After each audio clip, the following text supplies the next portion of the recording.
भारी बहुमत से वोट किया है पूरे एडीसी इलाका में। मैं उनके संग संपर्क करके उनको थोड़ा सा समझाना भी चाहता हूं कि हमारा ग्रेटर टी प्लान का मतलब क्या है, हम क्यों कॉम्प्रोमाइज़ नहीं करेंगे कोई भी नेशनल पार्टी के साथ, बीजेपी हो, कांग्रेस हो, सीपीएम ज़रूर हो, तृणमूल हो, हमारा एक अपना लाइन है और हम आने वाले दिन में क्या रास्ते में चलेंगे, क्योंकि एक ट्रेडिशनल सेटअप रहा है कि इलेक्शन के पहले कुछ और बात, इलेक्शन के बाद कुछ और बात।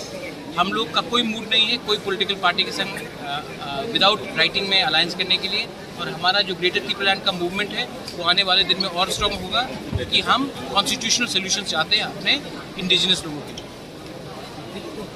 अभी जो आपका जो सरकार एडीसी में है, तो एडीसी के लिए कुछ क्या करेंगे? अभी तो बहुत प्रॉब्लम चल रहा है एडीसी में। क्या प्रॉब्लम चल रही है? जैसे वाटर प्रॉब्लम। एडीसी, आप अपना सवाल, आप जर्नलिस्ट हैं, आपको मालूम होना चाहिए कि वाटर एडीसी के अंदर नहीं आता है, वाटर स्टेट गवर्नमेंट के अंदर आता है। तो आप सवाल वो पूछिए जो एडीसी के अंदर आता है। एडीसी के अंदर क्या आता है आजकल? जैसे एजुकेशन वगैरह। एजुकेशन कौन से क्लास तक आता है एडीसी का? प्राइमरी लेवल तक। हाँ, प्राइमरी लेवल तक। तो अभी तक गवर्नमेंट ने 1 रुपये नहीं दिया है। उसके बारे इसके लिए तो हमारा मूवमेंट है ग्रेटर त्रिपुरा लैंड के लिए, क्योंकि आज तक हमको क्या मिला है? सिर्फ 10 रुपये में 2 रुपये देने से कुछ मिलता है? ये स्टेट किसका है? परसों 9th को वर्ल्ड इंडिजिनस डे है। इंडिजिनस का कौन बनाएगा? हम लोग ही बनाएंगे ना।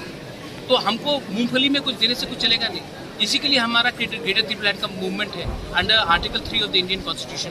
हम चाहते हैं कि हमारा संवैधानिक अधिकार जो 72 ईयर से लिया गया है वो एडीसी जीतने से काफ़ी नहीं होगा, पूरा स्टेट जीतना पड़ेगा हमको, और हमको गवर्नमेंट ऑफ इंडिया को सोल्यूशन देना पड़ेगा हमारा प्रॉब्लम को सोल्यूशन लाने के लिए। 2026 में फिर से डिलिमिटेशन होगा, उसके बाद ना रहेगा तिपरासा, ना रहेगा त्रिपुरी। इसके पहले हमको गवर्नमेंट ऑफ इंडिया से आश्वासन चाहिए कि वो हमारा सुरक्षा करें। Thank you.